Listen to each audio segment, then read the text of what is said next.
মধ্যপ্রাচ্যে উত্তেজনা আবারও তীব্র আকার ধারণ করছে। যুক্তরাষ্ট্রের প্রেসিডেন্ট ডোনাল্ড ট্রাম্প ইরানের বিরুদ্ধে কঠোর হুঁশিয়ারি দিয়ে বলেছেন, প্রয়োজন হলে দেশটির উপর আরো বড় আঘাত হানা হবে। সামাজিক যোগাযোগ মাধ্যমে দেয়া এক বার্তায় তিনি দাবি করেন, সাম্প্রতিক হামলায় ইরানের সামরিক অবকাঠামোর বড় ধরনের ক্ষতি হয়েছে এবং ভবিষ্যতেও আরো শক্তিশালী অভিযান চালানো হতে পারে।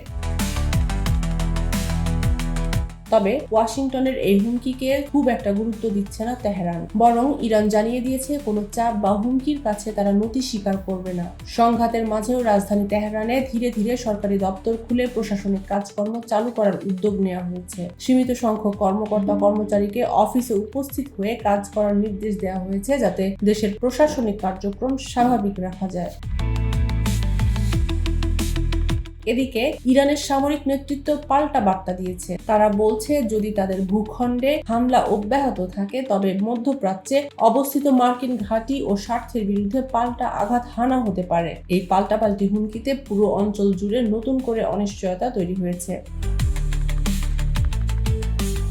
এরই মধ্যে আঞ্চলিক নিরাপত্তা পরিস্থিতিও আরো জটিল হয়ে উঠছে। পারস্য উপসাগরীয় কয়েকটি দেশ তাদের আকাশসীমায় ড্রোন ও ক্ষেপণাস্ত্র প্রতিহত করার দাবি করেছে। ফলে সংঘাতের প্রভাব ধীরে ধীরে প্রতিবেশী দেশগুলোর দিকে ছড়িয়ে পড়ার আশঙ্কা তৈরি হয়েছে।